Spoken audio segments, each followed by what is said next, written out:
तुर्की भारत विरोधी देश है। तुर्की भारत के लिए जहर उगलता है। तुर्की अपने पाकिस्तान प्रेम को हमेशा दिखाता रहता है। कश्मीर के मुद्दे पे तुर्की हमेशा पाकिस्तान का साथ देता है और तुर्की हमेशा भारत के लिए उलझुल बयान देता रहता है। इस तरह की बातें अभी बहुत ही ज्यादा सुनने को मिल रही हैं और उसके बाद सवाल ये किए जा रहे हैं कि जब तुर्की इतना भारत विरोधी छवि अपनाता है तो फिर तुर्की में जिस तरीके से अभी भूकंप आया है तो भारत तुर्की की मदद क्यों कर रहा है?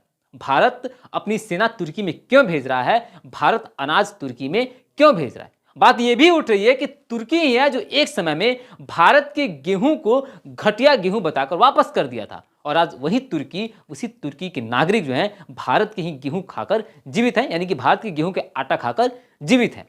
आपके सारे बात भी सही है और आपका इस तरीके से सवाल उठाना भी बिल्कुल जायज है। लेकिन हम जरा सा बात कर लेंगे कि आखिर भारत ऐसा क्यों कर रहा है, भारत सरकार ऐसा क्यों कर रहा है और इसके पीछे की राजनीतिक मंशा क्या है भारत सरकार की। नमस्कार, जय हिंद, मैं हूं धनजीव तिवारी, आप देख रहे हैं हाइलाइट्स न्यूज मीडिया। यह बात पूरी दुनिया से छिपा नहीं है कि तुर्की भारत विरोधी देश है।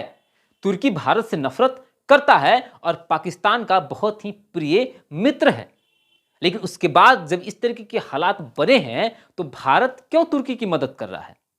बहुत सारे लोग यहां पे भावनात्मक रूप से भी इस बात को अपने रख रहे हैं, बहुत सारे लोग इंसानियत के नाते इस बात को रख रहे हैं। लेकिन आज हम बात राजनीतिक मुद्दे पे करेंगे, आज हम बात राजनीतिक दृष्टिकोण से करेंगे और अपनी बातों को यहां रखेंगे। हालांकि इस बात को राजनीतिक कहने से ज्यादा होता अगर हम कहें कि यह एक रणनीति का हिस्सा है, कह सकते हैं कि यह कूटनीति का भी हिस्सा है। तो बात हम सब जानते हैं और जहां से हमारा सवाल शुरू हुआ है जवाब भी वहीं से शुरू होगा। हम सबको पता है कि तुर्की जो है वो भारत विरोधी है, पाकिस्तान का साथ देता है और खासकर कश्मीर के मुद्दे पे पाकिस्तान के साथ ही नजर आता है। लेकिन यही एक मौका था तुर्की को अपने पाले में लाने के लिए। तुर्की में जिस तरीके से प्राकृतिक आपदा आया है, जिस तरीके से भूकंप आया है, यहां पे भारत अपनी सेना को भेजकर मदद कर तुर्की को अपने पाले में लाने की एक कोशिश कर रहा है। आप खुद समझिए कि अगर हम तुर्की की इस वक्त में मदद करते हैं तो इस बात की संभावनाएं बढ़ जाती हैं कि अब आगे चलकर तुर्की भारत विरोध में बोलने से बचेगा।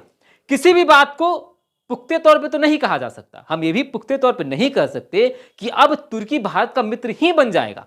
अब तुर्की भारत के बारे में अच्छा ही बोलेगा और अंतर्राष्ट्रीय स्तर पे पाकिस्तान को छोड़कर भारत की ही बात करेगा, भारत की ही मदद करेगा।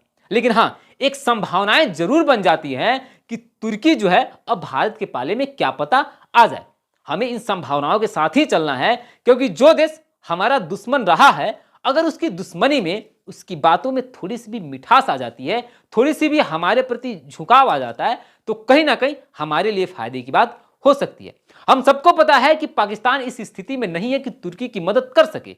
पाकिस्तान ने तुर्की की मदद करने के लिए एक झूठा नाटक किया भी, जहां पे पाकिस्तान का पर्दा फाश हो गया और पाकिस्तान अंतर्राष्ट्रीय स्तर पे बेइज्जत हो गया। तुर्की को पता है कि उसका मित्र उसकी मदद नहीं कर सकता, लेकिन हिंदुस्तान पूरी तरीके से सक्षम है तुर्की की मदद करने के लिए। यहीं पे एक कूटनीतिक अवसर मिल जाता है भारत को ताकि हम तुर्की को अपने पाले में कर लें।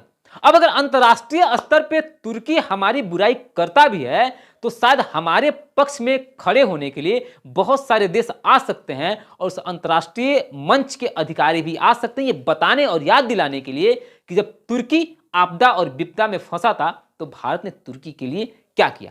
आपको ये चीज जानना चाहिए और समझना चाहिए। मैं आपको एक और पुरानी घटना याद दिला दूं, बहुत पुरानी नहीं है। जब रूस और यूक्रेन के बीच में जंग चल रहा है, वहां पे भी हम सबको पता है कि यूक्रेन भारत विरोधी है और यूक्रेन हमेशा अंतर्राष्ट्रीय स्तर पे पाकिस्तान की ही मदद करता है, पाकिस्तान की बातें करता था।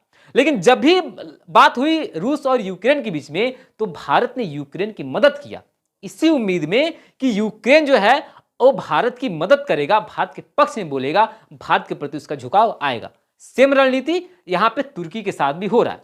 हालांकि जब यूक्रेन की मदद भारत ने किया था तो आपको पता ही है कि यूक्रेन ने जो भारतीय छात्र, भारतीय मेडिकल के स्टूडेंट वहां रहते थे, उनको बाहर निकालने में कितनी ज्यादा मदद किया और उनको नुकसान नहीं होने दिया।